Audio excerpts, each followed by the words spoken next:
butuh peti.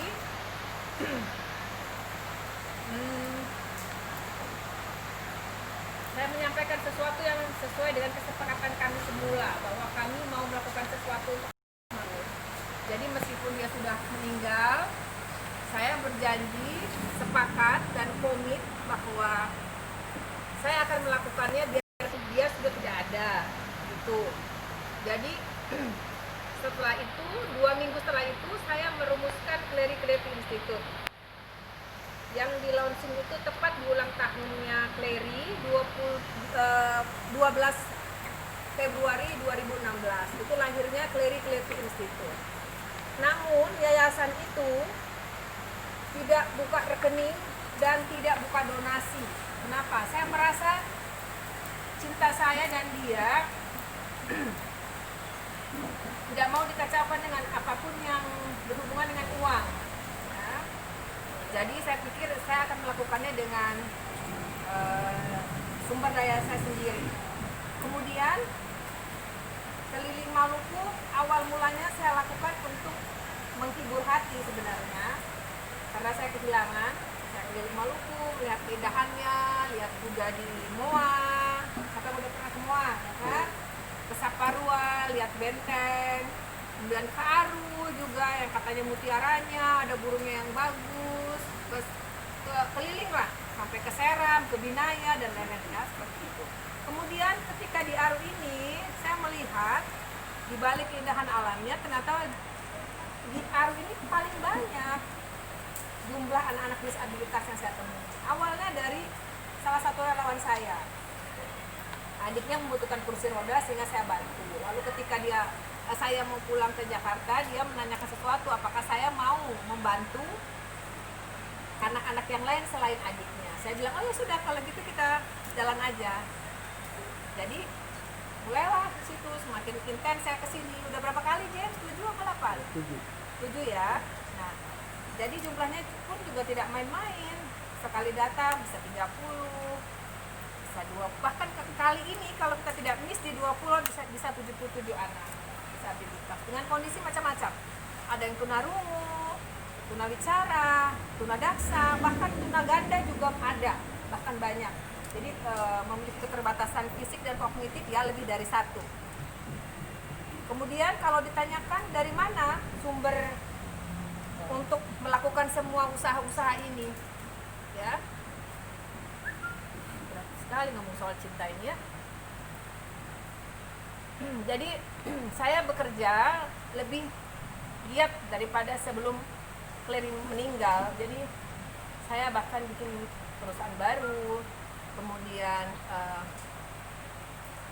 bekerja lebih keras dengan tujuan agar bisa lebih cepat kembali, karena melayani Maluku ini tidak cuma hanya butuh sekedar tenaga, tapi saya ingin melayani dengan lebih. Artinya begini, kalau saya bicara kepada anak-anak disabilitas, saya tidak mungkin hanya memberikan edukasi kepada orang tuanya. Bagaimana kita mau memberikan edukasi lawang mereka yang miskin, mereka marginal. Jadi saya kalau berkunjung ke anak-anak disabilitas, saya pasti bawa beras. Kemarin itu saya bawa 50 karung. Berapa James kemarinnya? 54 ya?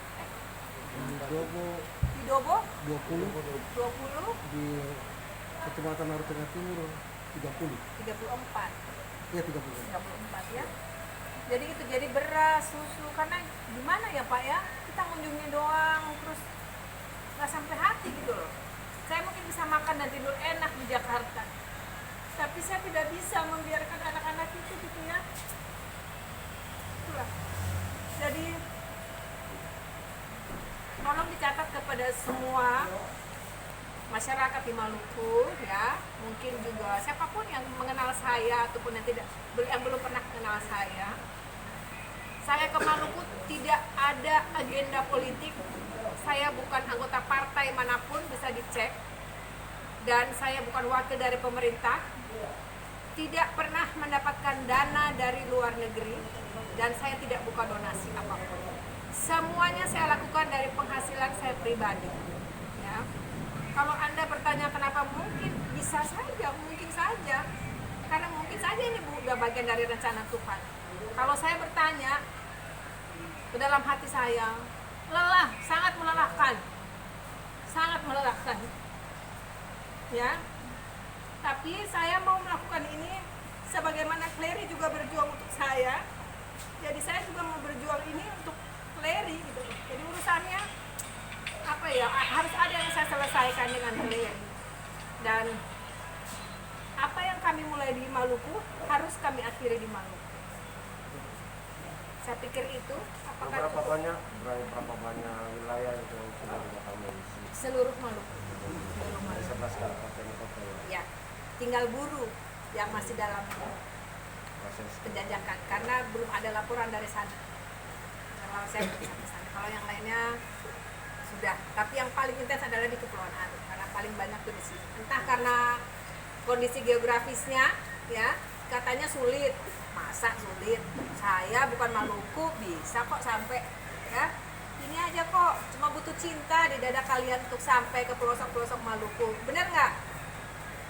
Jadi begitu saja. Urusannya cuma cinta aja kok. Jadi nggak usah ada yang terintimidasi dengan saya. Urusannya cuma cinta. Yang dirasakan dalam perjalanan itu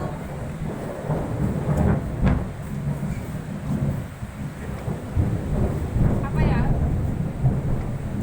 Berat sekali memang soal cinta. Saya merasa bahwa begitu besar kuasa Tuhan ya dalam hidup kita, begitu banyak saya syukuri dalam hidup ini. Saya tidak boleh mengeluh dengan kehilangan Clary karena ada sesuatu yang bisa saya lakukan di Maluku, entah itu dihargai atau tidak dihargai, diapresiasi atau tidak diapresiasi, tidak jadi soal buat saya. Yang penting saya udah lega. Bilang nanti kalau saya ketemu Clary, saya sudah bilang, kamu sudah melakukan bagianmu Clary dan saya sudah melakukan bagian saya. Selesai. Jadi kayaknya cukup ya, melelahkan sekali wawancara ini. Terima kasih.